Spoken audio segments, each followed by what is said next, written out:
جناب عارف علوی نے کم از کم ایوان صدر کو سیاسی سرگرمیوں کے لیے استعمال نہیں کیا. انہوں نے اگر مشاورت کی ہے تو ایک اس وقت خان صاحب ایک بڑے سٹیک ہولڈر ہیں، اور اس میں اس لحاظ سے کوئی بات نہیں کہ جب وزیر اعظم اپنے برادر بزرگ سے مشورہ کر سکتے ہیں جو ملک سے باہر بیٹھے ہوئے ہیں اور جو ایک سزا یافتہ بھی ہیں اور ملک کو مطلوب بھی ہیں، عدالت کو مطلوب ہیں، تو اگر ان سے مشاورت ہو سکتی ہے اور اس کا برملا اعلان وزیر دفاع خواجہ آصف صاحب کر سکتے ہیں تو اس میں بھی کوئی برائی نہیں ہے. لیکن اطلاع ابھی تک یہی ہے کہ عمران خان صاحب نے ان کو آئین اور قانون کے مطابق فیصلہ کرنے کا مشورہ دیا ہے یا اختیار دیا ہے یا رائے دی ہے. اب آئین اور قانون کے مطابق تو یہی بنتا ہے کہ وزیر اعظم کی ایڈوائس پر صدر مملکت کو سمری پر دستخط کرنے چاہیے اور آج رات تک کسی وقت نوٹیفیکیشن ہونا چاہیے. لیکن جس طرح وہ دودھ میں مینگنیاں ڈالنے والی بات ہوتی ہے، حکومت نے اس سمری کو جو وزارت دفاع کی تھی منظور کرتے ہوئے ایک تو ان کی جو ریٹائرمنٹ 27 کو ہونے والی ہے اس کو سسپینڈ کیا، فریز کیا، اس کے علاوہ ایک ریٹینشن کا سمری منظور کی، اور ایسے لگا کہ جی یہ کوئی بہت بڑا احسان کر رہی ہے حکومت ان پر، اور ان کو جو ہے وہ حالانکہ وہ سینئر موسٹ ہیں تو ایک سینئر موسٹ جرنیل کو آرمی چیف لگاتے ہوئے ایسا تاثر دیا گیا کہ ہم نے کوئی بہت زیادہ قد و کاوش کی ہے ورنہ وہ بنتا نہیں تھا. اور یہ تاثر پیدا ہو گیا ہے کہ شاید صدر مملکت آئین اور قانون کے تقاضوں کے مطابق کچھ اعتراضات لگا کر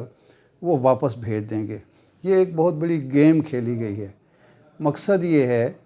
کہ صدر مملکت عمران خان کے مشورے سے اس سمری کو روکیں کچھ دیر کے لیے یا واپس کریں، اور ہم یہ کہنے کہ حقدار ہوں یا کہہ پائیں کہ دیکھیں عمران خان صاحب اس اہم تعیناتی کو، اس اہم تقرر کو متنازع بنا رہے ہیں، رکاوٹیں ڈال رہے ہیں، اور ایک آرمی چیف کے عہدے کو پر بھی سیاست کھیل رہے ہیں. ایک تو مقصد یہ ہے. دوسرا، آرمی چیف دباؤ میں رہیں کہ دیکھیں جی آؤٹ آف دی وے حکومت نے، حالانکہ سینئر موسٹ آدمی تو آؤٹ آف دی وے نہیں ہوتا، آؤٹ آف دی وے میرے لیے راستہ کھولا ہے، انہوں نے مجھے آرمی چیف بنایا ہے، وہ احسان مند رہیں. لیکن اگر عمران خان صاحب دانش مندی کا مظاہرہ کریں اور اس میں رکاوٹ نہ بنے اور فوری طور پر یہ سمری منظور ہو جائے شام تک، تو یہ معاملہ الٹا بھی پڑ سکتا ہے. ناظرین، آپ کو یاد ہوگا کہ 2019 میں جب جناب قمر جاوید باجوہ صاحب کی ایکسٹینشن کا معاملہ تھا تو اور چیف جسٹس آصف سعید کھوسہ صاحب نے چیف جسٹس آصف سعید کھوسہ صاحب نے حکومت کو کہا تھا کہ اس پر قانون سازی کی جائے کیونکہ کوئی قانون موجود نہیں ہے ایکسٹینشن کا، تو اس وقت مسلم لیگ نون نے آنکھیں بند کر کے حکومت سے تعاون کیا تھا اور وہ جو آئینی ترمیم تھی اس کی منظوری میں حصہ لیا تھا. اور جناب نواز شریف صاحب نے اپنی پارٹی سے کہا کہ کوئی شخص کھڑا ہو کے کوئی تقریر بھی نہیں کرے گا اس کے خلاف یا کوئی نقطہ بھی نہیں اٹھائے گا، بس چپ کر کے ووٹ دے دو. وہ وقت تھا جب انہوں نے اسٹیبلشمنٹ سے یا فوج سے یا فوجی قیادت سے اپنے جو خراب تعلقات تھے وہ بہتر بنا لیے تھے، رابطے ہو گئے تھے، اور وہ ماضی کی تلخیاں بلانے کا بہترین موقع تھا. خان صاحب بھی اگر چاہیں تو آج جو تھوڑی بہت تلخیاں موجود ہیں اسٹیبلشمنٹ کے یا ٹاپ براس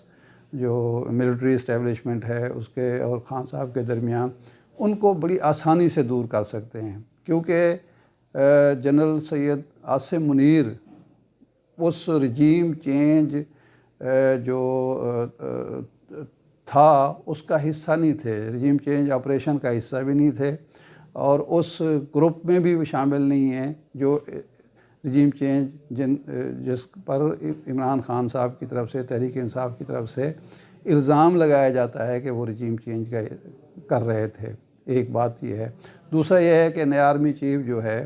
وہ ہرگز نہیں چاہے گا کہ وہ ماضی کا ملبہ اپنے سر پر لے کر چلے، اور یقیناً فوج نے جب بطور ادارہ یہ فیصلہ کر لیا ہے کہ وہ اے پولیٹیکل ہے، وہ بالکل غیر سیاسی ہے، تو نیا آرمی چیف بھی اسی بات کو آگے لے کر چلے گا، اور جب وہ غیر سیاسی ہوگا، سیاست میں اس کا کوئی عمل دخل نہیں ہوگا، تو اس کا فائدہ، سب سے زیادہ فائدہ جو ہے وہ عمران خان کو ہوگا، اور سب سے زیادہ نقصان موجودہ حکومت کو ہو سکتا ہے، جو بیساکھیوں پر کھڑی ہے اور جس کو اکٹھا کیا گیا ہے، خاص مقصد کے لیے اکٹھا کیا گیا تھا، اور جن لوگوں نے جس مقصد کے لیے اس بھانمتی کنبے کو جوڑا تھا وہ مقصد پورا نہیں ہوا۔ اس رجیم چینج کے ذریعے جو لوگ جو ذمہ داران تھے، مبینہ طور پر چاہتے تھے اپنا کوئی مفاد یا اپنا کوئی فائدہ، وہ حاصل نہیں ہوا۔ ایک نیا چہرہ سامنے آیا ہے ان معنوں میں کہ وہ اس رجیم چینج کا حصہ نہیں تھا، بلکہ وہ اس جو گروپ کا بھی حصہ نہیں تھا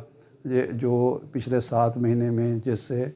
جناب عمران خان صاحب کو اور تحریک انصاف کو شکایات رہی ہیں۔ تو ایک نیا آغاز ہے، اور عمران خان اگر چاہیں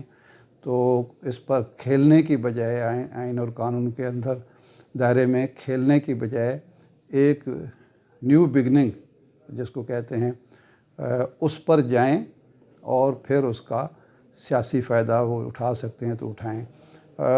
اس تقرر کے بعد میرا خیال ہے کہ خان صاحب کا جو احتجاج ہوگا یا لانگ مارچ ہوگا یا دھرنا ہوگا، اس کے راستے میں حکومت جو بھی کوشش کرے رکاوٹ ڈالنے کی وہ ڈالے گی، لیکن میرے خیال ہے کہ اب خان صاحب کو اسٹیبلشمنٹ کی طرف سے کسی رکاوٹ کا، کسی مزاحمت کا یا کسی زور زبردستی کا سامنا نہیں کرنا پڑے گا، اور لگتا یوں ہے کہ معیشت کی جو صورتحال ہے، جو ہماری سرحدوں کی جو صورتحال ہے، افغانستان کی طرف سے جس طرح سے معاملات خراب ہو رہے ہیں، فائرنگ کے واقعات ہو رہے ہیں، دہشت گردی کے واقعات بڑھ رہے ہیں، ایران میں جو کچھ اس وقت ہو رہا ہے، یوکرین میں جو کچھ ہو رہا ہے، انڈیا کے ایک بار پھر بڑھ بڑھ کے باتیں کرنا شروع ہو گیا ہے، تو ایسی، اور معیشت تو بہرحال ہر کوئی مانتا ہے، کل آرمی چیف نے بھی مانا کہ معیشت کی حالت بہت بری ہے، تو ایسی صورتحال میں کوئی بھی آرمی چیف نہیں چاہے گا کہ ملک میں عدم استحکام ہو اور اس کے اثرات ہماری قومی سلامتی پر پڑیں۔ تو عمران خان صاحب نئے الیکشن کا مطالبہ منانے میں اب آسانی سے کامیاب ہو سکتے ہیں، کیونکہ حکومت کی مزاحمت جس وجہ سے تھی، جن بیساکھیوں کے زور پر تھی، اب وہ نہیں رہے گی۔ دعا کرنی چاہیے کہ نیا آرمی چیف اور نیا joint chief of staff committee کا چیئرمین جو ہے پاکستان کے لیے، پاکستان کی فوج کے لیے، پاکستان کی جمہوریت کے لیے اور پاکستان کی سلامتی کے لیے مبارک ثابت ہو۔ اللہ کرے گا ایسا ہی ہو۔